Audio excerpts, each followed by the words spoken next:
하나님 말씀은 마태복음 5장 43절에서 48절까지입니다. 마태복음 5장 43절에서 48절 봉독하겠습니다.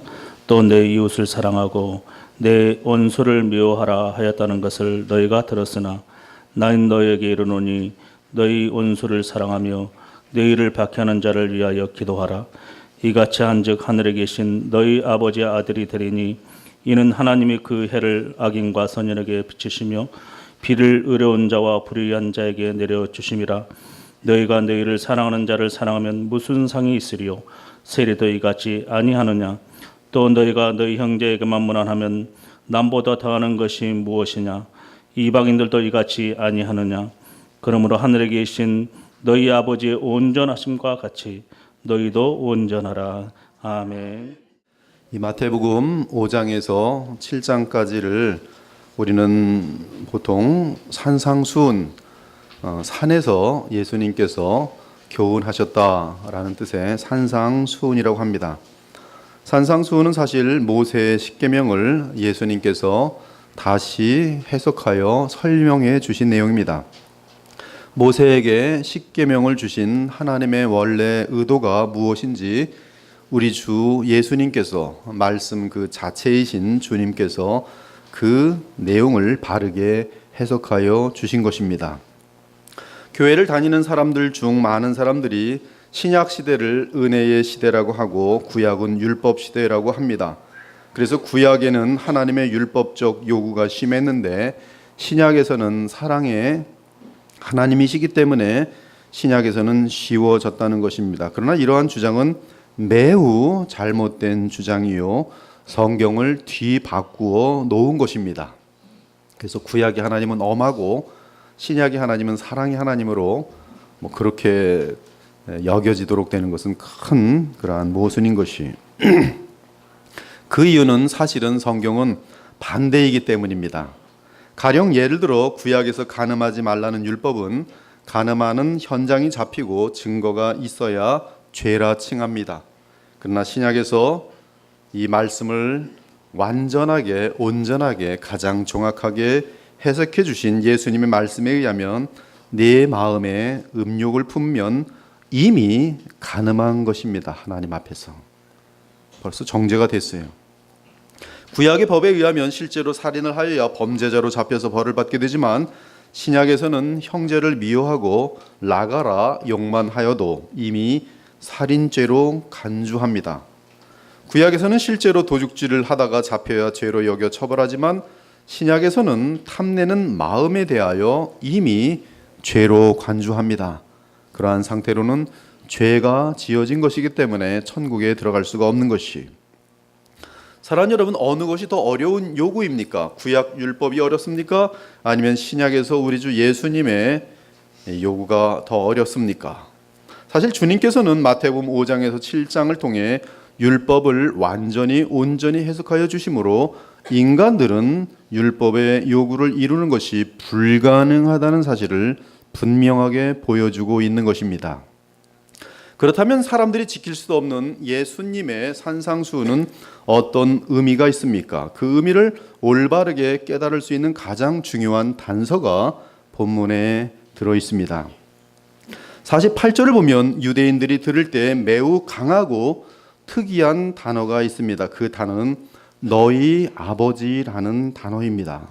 이 단어가 바로 본문을 정확하게 해석할 수 있고 제대로 볼 수 있으며 예수님이 하시는 말씀이 무슨 뜻인지를 알아들을 수 있는 우리에게 있어서 가장 중요한 단서인 것이, 놀랍게도 유대인들 사이에서는 거의 쓰일 수 없는 이 너희 아버지란 말이 마태복음 5장에서 7장 사이에 수도 없이 반복됩니다. 그리고 산상수훈 외에는 다른 데서는 이 특이한 용어가 찾을 수가 없어요. 이로보건대 너희 아버지란 단어는 예수님께서 매우 의도적으로, 그것도 대단히 많은 강조와 함께 의도적으로 말씀하신 것이 확실합니다. 예를 들어 셀 수 없이 많지만 그 경우들을 끄집어 보면 마태복음 5장 16절에서 이같이 너희 빛이 사람 앞에 비치게 하여 그들로 너희 착한 행실을 보고 하늘에 계신 너희 아버지께 영광을 돌리게 하라. 하늘에 계신 분은 너희의 아버지다. 그 아버지, 너희의 아버지이기 때문에 너희로 인하여 아버지, 너희는 자녀이기 때문에 너희로 인하여 아버지께서 세상 사람들 사이에 영광을 받게 하라. 마태복음 6장 1절에서는 사람에게 보이려고 그들 앞에서 너희 의를 행하지 않도록 주의하라. 그리하지 아니하면 하늘에 계신 너희 아버지께 상을 받지 못하느니라. 6장 4절에서는 네 구제함을 은밀하게 하라. 은밀한 중에 보시는 너희 아버지께서 갚으시리라. 계속 하나님은 너희에게 아버지이시다라는 것이 강조되고 있어요. 아버지께서 너희가 은밀하게 행할 때, 선을 행할 때 갚아주신다. 이미 관계가 맺어진 상태예요. 6장 8절도 그러므로 그들을 본받지 말라. 구하기 전에 너희에게 있어야 할 것을 너희 아버지께서 아시느니라. 너희는 자녀다. 뭘 걱정하느냐? 너희 아버지는 전능하시고 모든 풍성한 모든 자원을 갖고 계시는데 너희 아버지인데 무엇을 염려하느냐? 6장 9절도 역시 그러므로 너희는 이렇게 기도하라. 하늘에 계신 우리 아버지여, 우리를 시험에 들게 하지 마옵시고 다만 악에서 구하시옵소서. 아버지께 나라와 권세와 영광이 영원히 있사옵니다. 너희가 사람의 잘못을 용서하지 아니하면 너희 아버지께서도 너희 잘못을 용서하지 아니하시리라. 너희가 삶을 살아갈 때에 하나님은 너희 아버지라는 사실을 잊지 말고 사람들을 용서하라. 왜? 아버지 때문에. 너희 아버지가 누군지 아느냐? 이는 금식하는 자로 사람에게 보이지 않고 오직 은밀한 중에 계신 너희 아버지께 보이려 함이라. 금식을 할 때는 너희 아버지가 정확히 보고 계시니 그분 앞에서만 금식하라. 은밀한 중에 보시는 너희 아버지께서 갚으시리라. 너희가 악한 자라도 좋은 것으로 자식에게 줄 알거든 하물며 하늘에 계신 너희 아버지께서 구하는 자녀들에게 좋은 것을 주시지 않겠느냐.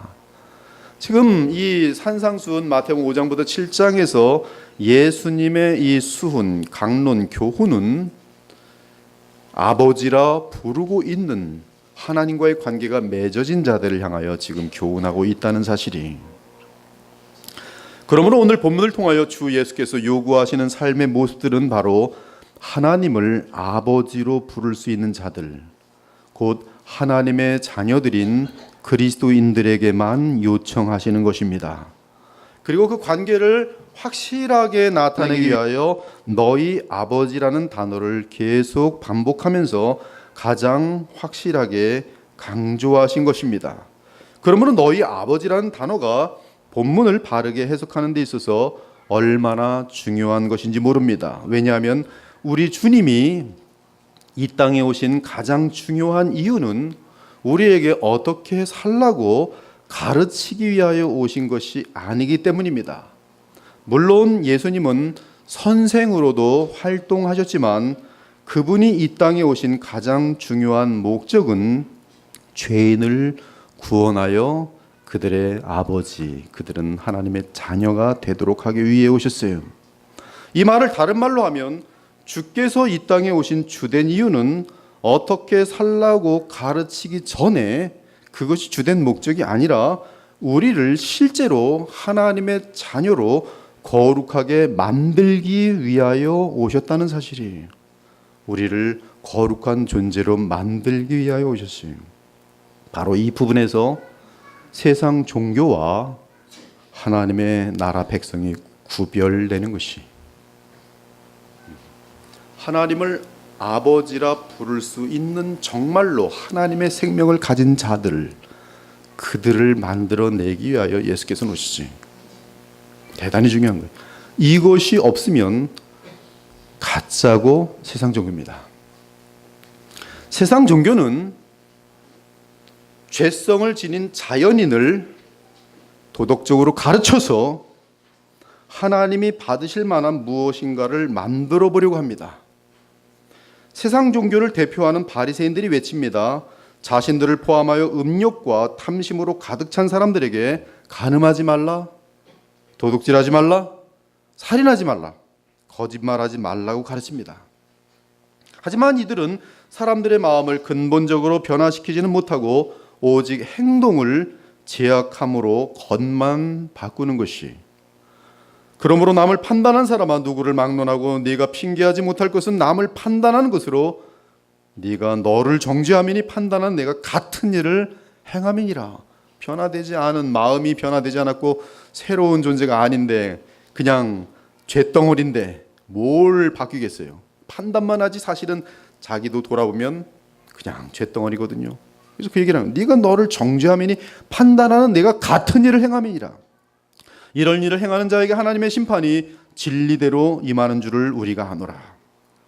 이런 일을 행하는 자를 판단하고도 같은 일을 행하는 사람아 내가 하나님의 심판을 피할 줄로 생각하느냐? 피할 수 없어요.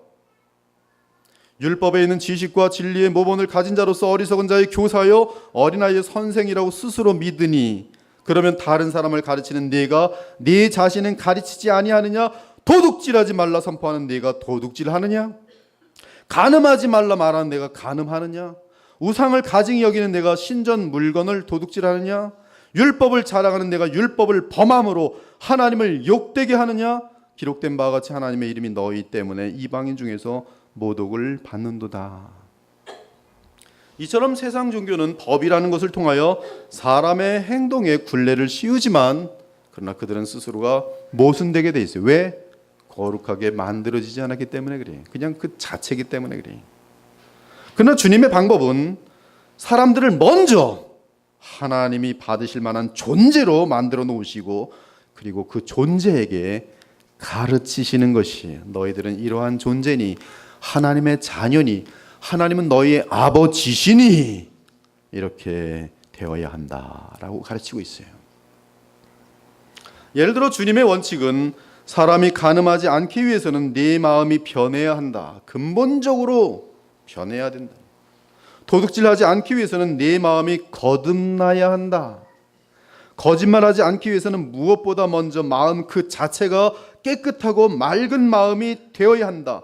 사람의 마음이 근본적인 문제이므로 무엇보다 먼저 구세주를 통한 죄의 용서와 성령의 역사를 통한 마음의 변화가 반드시 있어야 한다. 이것이 가장 중요한 기독교의 입문 들어가는 거예요. 이것이 없으면 그냥 평생 쇼를 하는 거지요. 종교 쇼.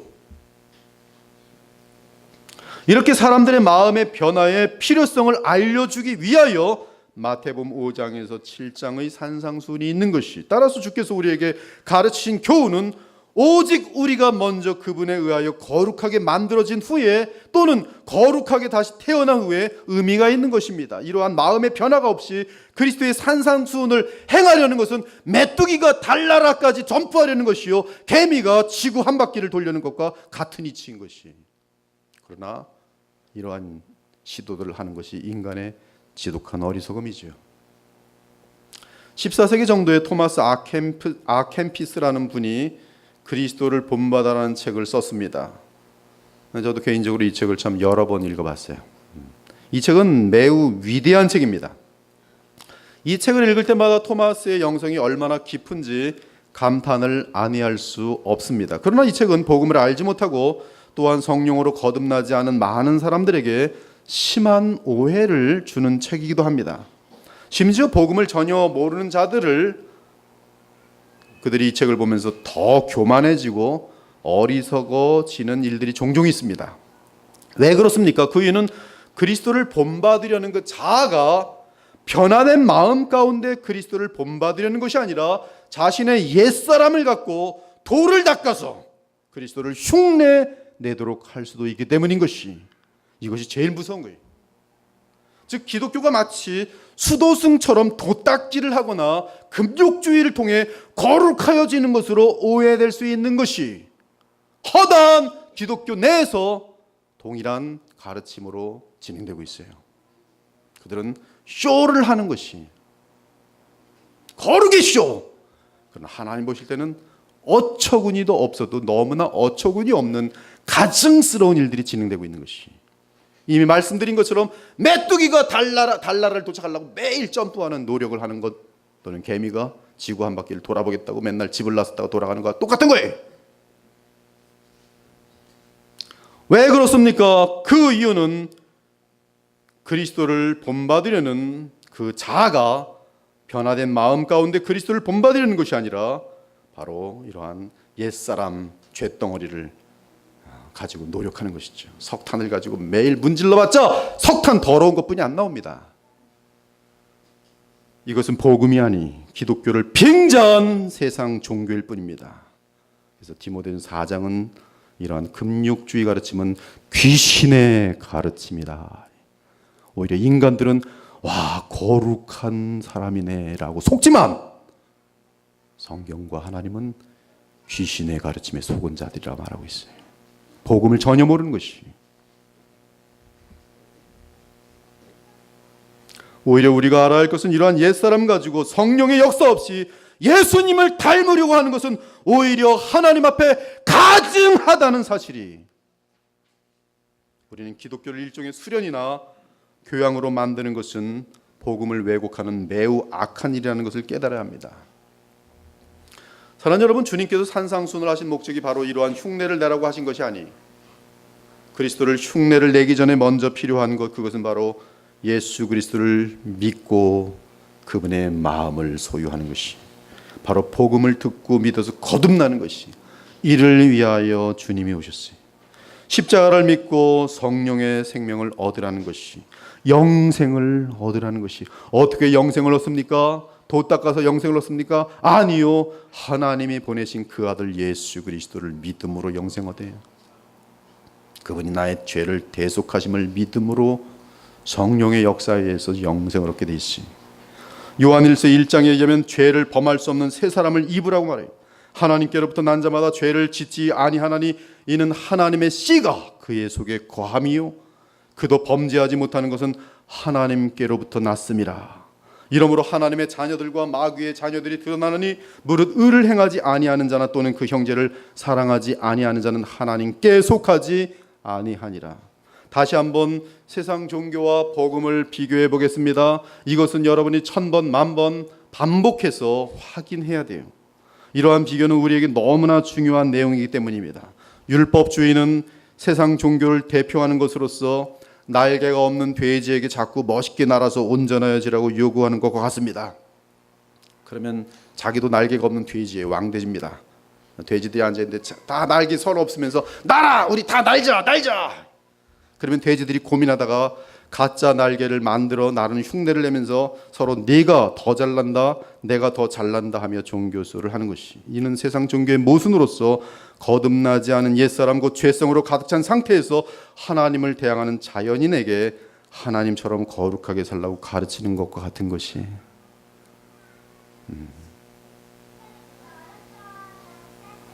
반면 예수님의 요구는 반대입니다. 먼저 내가 너희에게 날개를 줄 터이니 먼저 나를 믿으라는 것이, 그리고 날개를 얻은 후에 그 다음에 나의 명령에 따라 날개를 사용하는 법을 배워 날아오르라는 것이. 예수께서는 실제로 생명과 능력을 주심이요 세상 종교는 생명과 능력을 주지 못하는 가운데 불가능한 존재들에게 엉뚱한 요구를 하면서 쇼들을 하는 것. 그러므로 위선자들입니다. 그러므로 외식하는 자들이. 성경적으로 표현하면 주님의 말씀은 새 사람을 먼저 입으라.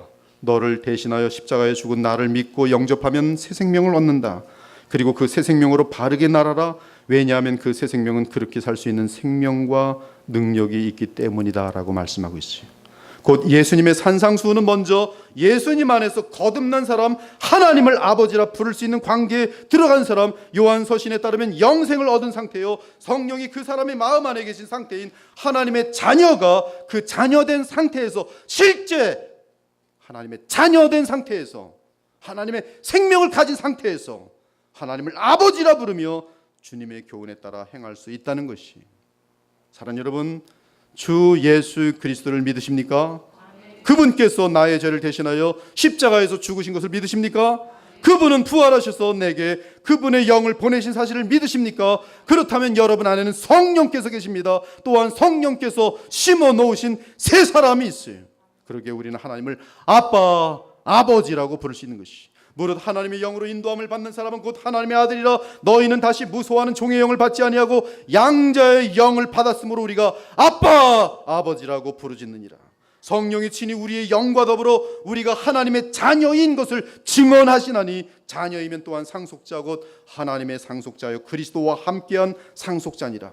때가 참에 하나님이 그 아들을 보내서 여자에게서 나게 하시고 율법 아래에서 나게 하신 것은 율법 아래에 있는 자들을 속량하시고 우리로 아들의 명분을 얻게 하려 하심이라. 너희가 아들임으로 하나님이 그 아들의 영을 우리 마음 가운데 보내서 아빠 아버지라 부르게 하셨느냐. 그러므로 정말로 아들의 영이 우리 가운데 있기 때문에 네가 이후로는 종이 아니요 아들이니 아들이면 하나님으로 말미암아 유업을 받을 자니라.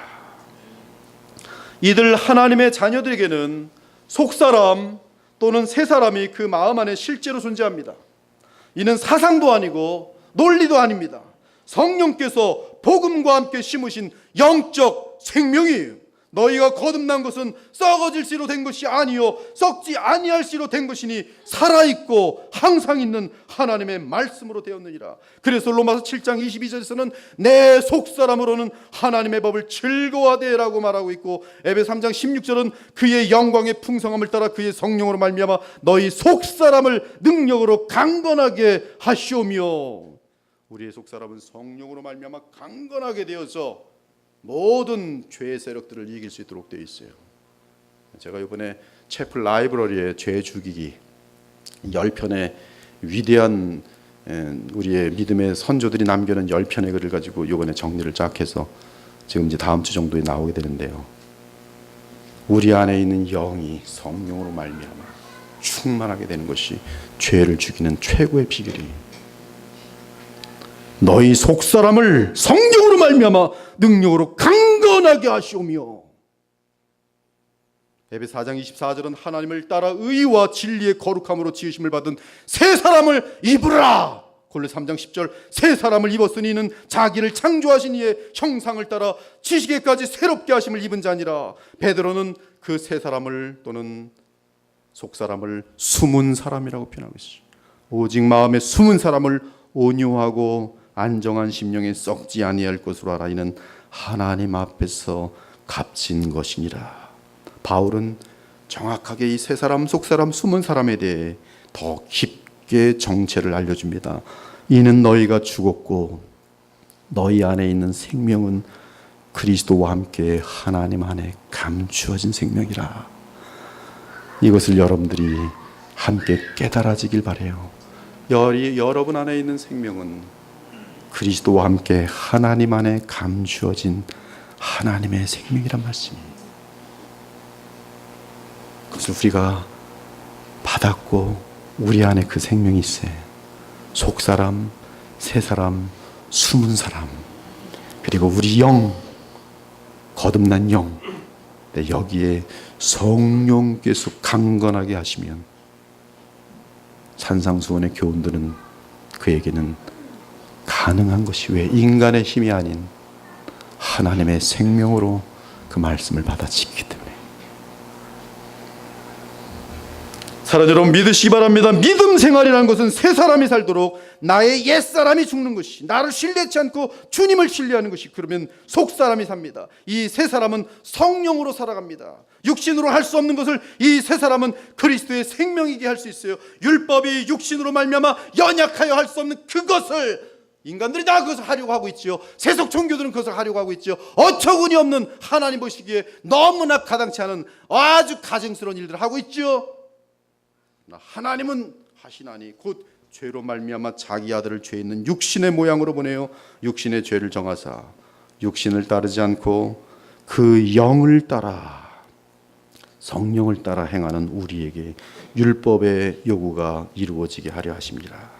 이러한 설명 가운데 마태복음 5장 48절은 그러므로 하늘에 계신 너희 아버지의 온전하신가 같이 너희도 온전하라고 말한 것이, 너희에게는 나의 생명 그리스도 안에서 감추어진 하나님의 생명이 있으니 그러므로 너희는 하나님의 정말 참 자녀이니 하나님을 아빠 아버지라 부르는 하나님은 너희의 아버지시니 너희도 아버지의 자녀로서 아버지와 같이 온전하라.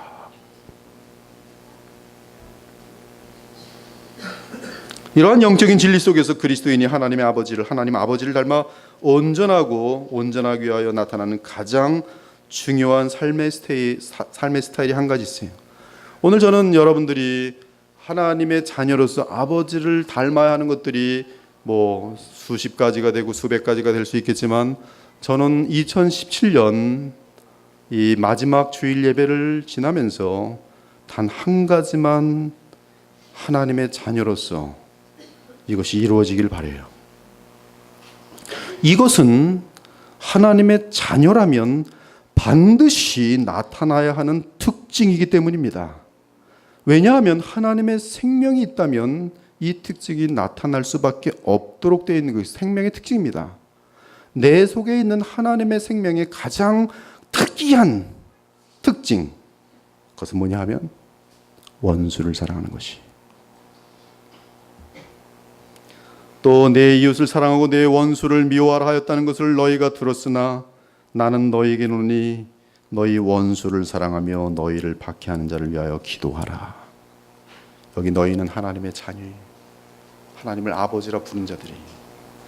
너희 원수와 너희를 박해하는 자를 간단히 말하면, 더 쉽게 말하면 보기 싫은 사람, 피하고 싶은 사람, 나만 보면 무시하는 사람, 만나면 그냥 감정이 끓어오른 사람, 아무튼 손해를 끼치는 사람, 이유 없이 못되게 구는 사람, 보면 밥맛 없는 사람, 이런 사람이 지금 원수예요. 근데 너희가 아버지의 자녀이니 생명이 있을진데 그 원수를 사랑하라는 거예요. 그 원수를 위해 기도하라는 것이. 예수님께서는 원수를 사랑하라 하시고 원수를 위하여 기도하라고 아버지의 자녀들에게 명령하십니다. 왜냐하면 너희는 하나님의 자녀이기 때문에 거듭난 증거로서 원수를 사랑하라는 것이. 지금 주님의 이 말씀은 거듭나지 않은 사람은 이렇게 할 수 없다는 말씀입니다. 즉 성령으로 살지 않는 사람은 이렇게 할 수 없어요. 자연적으로 그렇게 되어지지 않습니다. 그러나 성령으로 거듭나서 성령을 따라 사는 하나님의 자녀들은 그들이 하나님의 자녀이기 때문에 예수님의 십자가의 사랑처럼 원수를 사랑할 수 있는 생명과 능력이 있는 것이, 그 능력은 성령님께서 친히 베푸시는 능력입니다. 우리의 속사람에게. 본문에서 보면 너희가 세상 사람들이 하는 사랑만 할 수 있다면 어찌 하나님의 자녀라고 할 수 있느냐고 묻습니다. 그것은 거듭나지 않은 자들, 하나님의 자녀가 아닌 자들도 얼마든지 할 수 있다는 거예요. 내게 밥 사준 사람 좋아하는 것 누구든지 할 수 있어요. 이방인과 세리들도 그러한 세속적인 사랑, 이기적인 사랑, 내 중심적인 사랑 얼마든지 할 수 있다는 것이 계산적인 사랑. 그러나 그리스도 안에서 하나님의 사랑을 깨닫는 자, 그래서 성령으로 거듭나 하나님의 자녀가 된 자들은 원수를 사랑할 수 있다는 것이. 이에 하나님께서 그 해를 태양을 악인과 선인에게 비추게 하시는 것처럼 그리스도의 마음을 가진 자들마다 원수를 사랑하고 그들을 위하여 기도하게 되는 것이. 그리고 그때야 비로소 그가 하나님의 자녀인 것이 증거되는 것이요 하늘에 계신 아버지와 같이 온전하게 행하는 것이. 여러분들에게 이 증거가 나타나지 않으면 하나님의 자녀인지 의심해 보셔야 합니다. 그러므로 그리스도의 거듭난 생명을 가지고 우리의 이웃을 사랑하는 것은 나의 감정을 따라 사랑하는 것이 아니, 하나님이 그분의 자녀들에게 요구하시는 우리의 원수들을 향한 사랑은 내가 하나님의 자녀이기 때문에 나타나는 사랑으로서 하나님을 사랑하기에 그분의 말씀에 순종하는 의지적 표현인 것이. 따라서 자신을 죽이고 하나님의 뜻에 항복함으로 인하여 우리의 원수를 위하여 기도할 수 있고, 나아가 원수에게 먼저 내 손을 내밀 수 있는 것이 바로 그러한 마음과 삶이 우리가 하늘의 아버지처럼 온전하다는 것이 입증되는 것이. 오늘 본문을 보면은 여러분이 시작해야 될 가장 작은 것이 있어요. 그것은 보니까 47절에 너희가 형제에게만 무난하면 남보다 더하는 것이 무엇이냐? 이방인들도 이같이 아니하느냐? 교회를 왔는데 저 사람 싫어. 이 사람 좋아. 반갑습니다. 저 사람 손도 안 내밀어. 이거는 지금 하나님의 자녀된 증거가 0%예요. 그렇죠? 분명히 예수님께서 가장 시작부터 얘기해요. 문안부터. 저 사람 참 날 힘들게 하는데, 참 싫은데, 그래도 내가 하나님의 자녀이기 때문에 가서 안녕하세요. 그리고 집에서는 그 영혼을 위해서 기도하고 함께 예수님을 닮아갈 수 있도록 그렇게 하고 있느냐, 이 말씀이.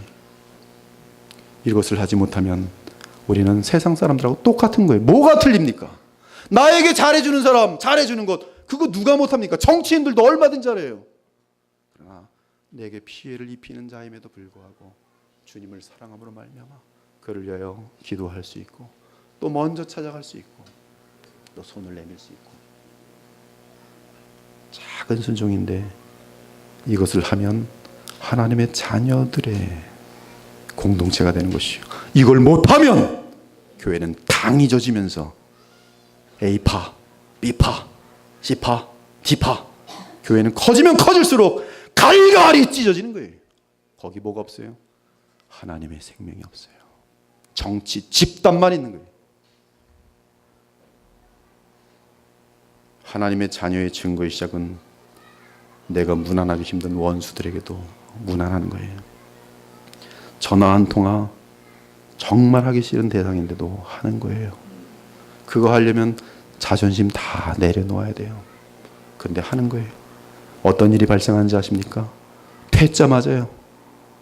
정말 자존심 다 내려놓고 먼저 전화하고 찾아서 방문했는데 여기 왜 왔어요? 발로 뻥 찹니다.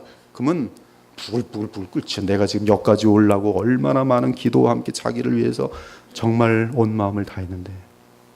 걱정하지 마십시오. 누가 보았어요? 하나님이 보셨어요. 그리고 적당한 기간을 또 두고 또 다음에 그렇게 하면 돼요. 곧바로 가면 그때는 더 화가 나서 난리가 납니다. 그것이 크리스찬이에요. 손양원 목사님, 그것은 기독교의 극소수의 샘플이 아니에요. 그것은 성령으로 거듭난 모든 그리스도인들의 일반 현상이어야 합니다. 목사님 그게 가능할까요? 가능해요. 그것이 하나님의 자녀예요. 카타콤에 죽어가는 허다한 크리스찬들의 모습들이 바로 그 모습이었어요. 스데반 집사의 마지막 십자가에 죽는 것처럼 돌로 맞아 죽을 때 정말 예수 그리스도께서 보좌에서 일어나신 것을 보면서 저들을 향한 뭐예요? 저주를 하고 저것들을 다 멸망시켜 주시옵소가 아니라 저들이 하는 짓을 알지 못하는 불쌍히 여기시오. 사랑이. 예수님도 마찬가지 십자가상에서 바로 이러한 마음과 삶과 정신에 하나님이 벌떡 일어나셔서 그 영광을 보여주시고 그와 함께 하시는 것이, 만일 그리스도인으로 고난을 받으면, 그리스도인의 모습이 원수까지 사랑함에도 불구하고 고난을 받으면 부끄러워하지 말고 도리어 그 이름으로 하나님께 영광을 돌리라. 영광의 영 곧 하나님의 영이 너희 위에 계실 것임이라. 하나님이 알아요. 너 정말 나의 자녀로서 오늘도 내 모든 자존심을 내려놓고 나의 자녀로서 그리 행하였구나. 하나님의 가슴이 충동을 받죠. 하나님이 반해버립니다. 그 사람에게 반해버려요. 너는 나의 자녀로, 자녀다운 효자구나. 또한 해보십시오. 원수를 사랑할 때야 우리 깊은 마음속에 이러한 확신이 들어요. 내가 내 안에 속사람이 있구나. 내가 거듭난 사람이 분명하구나. 내가 거듭났다는 것은 내가 뭐 이렇게 입으로만 고백한다고 되는 게 아니에요. 거듭난 확신이 되는 것은 이러한 일들이 가능하여지는 내 자신을 확인되어지면서, 야, 신기하다. 내가 감정을 이겨내고 이렇게 손을 벌리고 그를 위하여 기도할 수 있고 눈물을 흘릴 수 있는구나. 내가 예수님의 마음을 닮아가고 있구나. 내가 하나님의 자녀로구나. 그리고 원수를 사랑하고 난 후에 그 원수가 나를 미워하든 어떻게 하든 아니면 여전히 차갑든 상관이 없어요. 그러나 내가 먼저 하나님의 자녀답게 행한 이후에는 내 마음속에는 새 생명을 주신 하나님께 한없는 감사와 찬송을 돌리게 되는 것이, 그러면서 성령을 따라 행하며 언제라도 언제든지 원수까지 사랑하는 능력을 보이는 것이에요. 그리고 때가 차면 하나님께서 원수 한 사람씩 수치와 부끄러움을 느끼게 만드시면서 돌아오게 만든 일들이 허다하게 있는 것이에요. 마지막으로 그리스도의 사랑으로 원수를 사랑하는 자들에게 하나님께서는 상을 약속해 주셨어요. 너희가 너희를 사랑하는 자만 사랑하면 무슨 상이 있으리요 세리도 이같이 아니하느냐. 그러나 원수를 사랑할 때는 하나님께서 상을 주신다. 하나님께서는 먼저 자기 자존심을 버리고 원수를 사랑하는 자들에게 상을 주십니다.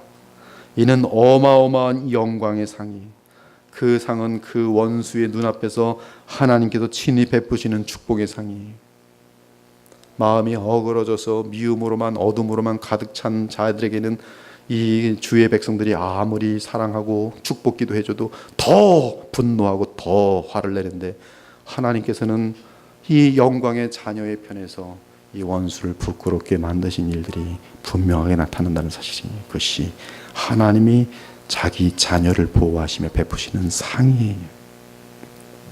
그 상은 무엇보다도 하나님께서 친히 우리와 함께 밥상을 나누시면서 아버지께서 내 곁에서 내 마음 안에서 나와 음식을 나누는 거예요. 이 성경의 표현에서 음식을 같이 먹는다는 뜻은 연합한다는 것이, 하나님께서 나를 기뻐하시사 내 마음 가운데 충만히 거하세요. 그것이 최고의 상이에요. 그러므로 원수를 사랑하는 자들의 마음은 여러분, 주님의 얼굴을 보면서 한량없는 평강과 기쁨이 넘치게 되어 있어요. 수백 명에게 차임을 당할지라도 당신을 사랑합니다, 예수 그리스도를 믿으시기 바랍니다, 한량없이 차이죠. 그러나 그럼에도 내가 하나님의 자녀로서의 행동을 하였음을 자신이 알기 때문에 또 주님이 나와 연합하는 것을 알면서 신기한 평강과 기쁨과 감사와 확신이 넘치게 되는 것이, 그것이 주님이 베푸시는 상이, 주께서 내 원수의 목전에서 내게 상을 차려주시고 기름을 내 머리에 부으셨으니 내 잔이 넘치나이다. 내 평생의 선하심과 인자하심이 반드시 나를 따르니 내가 여호와의 집에 영원히 살리로다. 이 얼마나 다윗에게 넘치는 평강입니까? 어둠 속에 쫓겨다니면서 억울한 일 당하면서, 그러나 그 원수를 해하지 아니하고 항상 선으로 악을 대하면서 그 영혼을 위하여 기도하는 다윗에게 있어서는 오히려 하나님과 함께 밥상을 나누고, 그리고 그 마음은 평강과 인자가 넘치는 것이. 사랑하는 여러분, 우리는 하나님을 아빠, 아버지로 부르는 하나님의 자녀들입니다. 그러나 원수를 사랑하지 못하면 우리가 하나님의 자녀인 사실을 이 세상에서 증거할 수 없어요. 다른 방법으로는 증거할 수 없어요. 우리가 하나님의 자녀인 증거는 복을 받는 것입니다. 이거는 성경의 가르침이 아니에요. 우리가 하나님의 자녀인 증거는 원수를 사랑하는 것이,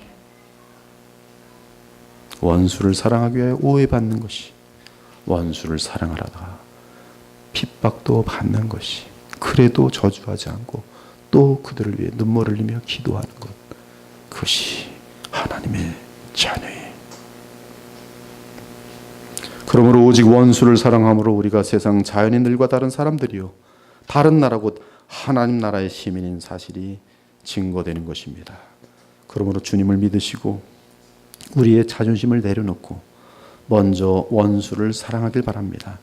참으로 우리는 그리스도의 자녀이기에, 성령으로 거듭난 하나님의 백성이기에 세상은 할 수 없는 사랑이지만 주님이 주신 새 생명으로 원수까지 사랑함으로, 성령의 도우심으로 원수까지 사랑함으로, 원수에 대한 사랑은 혼자 있을 때 가장 분명하게 뚜렷하게 증거되겠지요.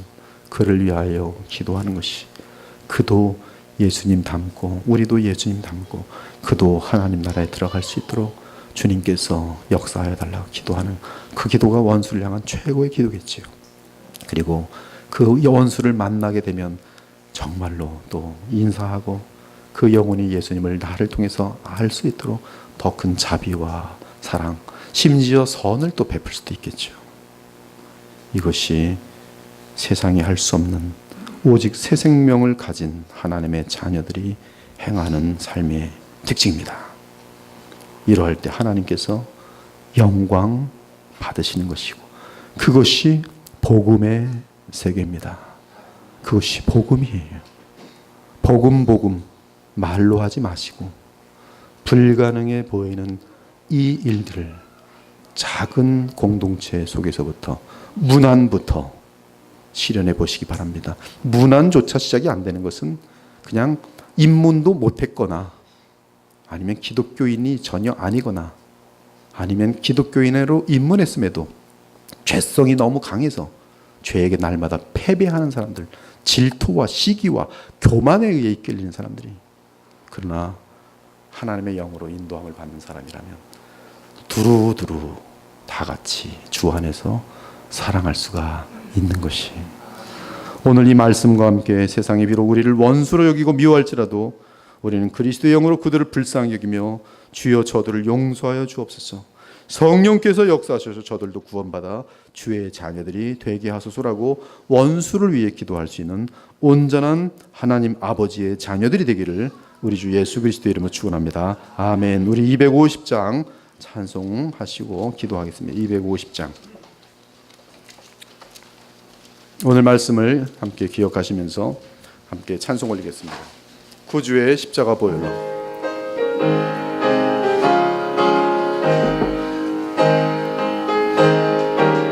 구주의 십자가 보혈로. 구주의 십자가 보혈로 죄 씻음 받기를 원하네.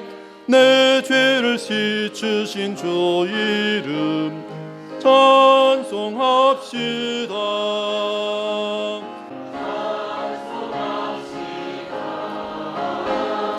찬송합시다. 내 죄를 씻으신 주 이름 찬송합시다. 우리 기도하겠습니다. 우리 마음속에 원수를 향한 미움이 조금이라도 남아있고, 그 원수가 나타날 때 마음이 불안하여지면 그것은 우리 마음속에 저절로 독이 생기게 되어 있어요. 그리고 그 독은 여러 가지 염려들과 또 이곳저곳에서 나도 모르게 쓸데없는 말이나 행동으로 또한 표현되게 돼서 그 독은 계속 전염되게 되어 있습니다.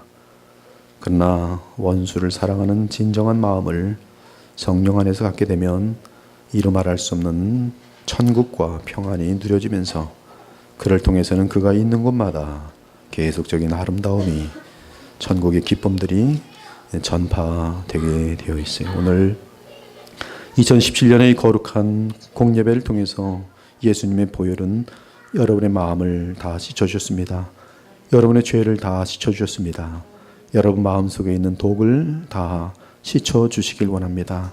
갓난아기같이 깨끗한 마음으로 이 예배를 마치길 바랍니다. 가장 순결한 마음으로 새해를 맞이하였으면 좋겠어요. 이 시간 여러분 마음속에 여러분에게 섭섭하고 정말 미움의 독을 심어놓은 사람을 향해서 이 시간에 용서하시기 바랍니다. 주님께서 나를 용서하심 같이 나도 그 사람을 용서하여 달라고, 힘 달라고, 하나님의 자녀인데 그 마음을 달라고 기도하시기 바라요.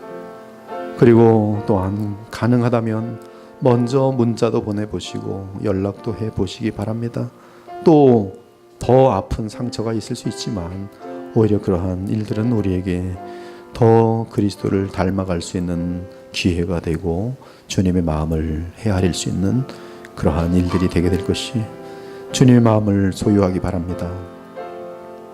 그리고 여러분 마음이 평안을 누리길 바랍니다. 한 해를 보내면서 가장 중요한 것은 평안을 누리고 새해를 맞이하는 것이, 이 독을 새해로 넘기지 않길 바랍니다. 미움을 새해로 가져가지 않기 바랍니다. 원수된 마음을 새해로 가져가지 않기 바랍니다. 상대방이 나를 용서하던, 나를 어떻게 여기던 그것은 그 사람의 문제일 뿐이에요. 나는 내 마음을 하나님 앞에서 정리하면 되는 것입니다. 문제는 내 힘 가지고 되지 않아요. 그러나 기도하고 주님의 마음을, 또 십자가를 바라보면 성령께서 우리의 마음을 붙잡아 주셔서 사랑의 마음으로, 긍휼의 마음으로 우리의 마음을 주장하여 주실 것입니다. 이 시간에 각자 비밀들이 다 있을 것이에요. 기도하기 바랍니다. 가족들을 위해서, 또 이웃들을 위해서, 또 직장 동료들을 위해서 기도하기 바랍니다. 그동안 내 행실이 세상 사람들만도 못했다는 것을 인정하고, 이제 하나님의 자녀이기 때문에 원수를 분명하게 위하여 사랑하고 아낄 수 있는 그런 마음을 갖고 살겠다고 다짐하시기 바랍니다. 함께 주께 기도 올리겠어요. 하나님 아버지, 이 자리에 주님의 보혈로 값주고 사신 주님의 백성들이 있습니다. 하나님을 아바, 아버지라 부르는 주의 자녀들이 있습니다. 하나님 사랑하는 귀한 자녀들의 마음에 아버지의 마음을 충만하게 주시길 원합니다. 그래서 하나님께서 악인과 의인에게 기간이 있는 동안에 해를 비춰주시고 비를 내려주신 같이, 우리 역시 기간이 있는 동안에 우리 모든 사람들을 향하여, 악인이든 참 우리에게 원수를 행하는 자들이든 그들을 위하여 기도할 수 있고, 그들에게 여전히 선을 행할 수 있으며 용서함으로 주 앞에 나아갈 수 있는 그러한 하나님의 자녀된 그 생명을 입증하는 주의 자녀들이 다 되어질 수 있도록 도와주시기 원합니다. 그 일이 작은 일부터, 이 공동체부터 시작되어서 우리들 사이에는 원수들이 생기지 않게 하시고, 서로 더욱더 하나님의 생명을 가진 자들이기 때문에 그리스도 안에서의 하나됨과 연합을 보여서 이 시대에 하나님이 기뻐하시는, 하나님이 임재하시는 교회의 모습이 무엇인지 온 세상에 메시지가 될 수 있는 거룩하고 그리스도의 십자가의 사랑으로 충만한 교회가 되게 하여 주옵소서. 귀한 말씀을 2017년 마지막 예배해 주신 주님께 감사합니다. 이 말씀이 우리의 삶으로 나타나게 하여 주옵소서. 살아계신 우리 주 예수 그리스도 이름으로 기도 올렵나이다. 아멘.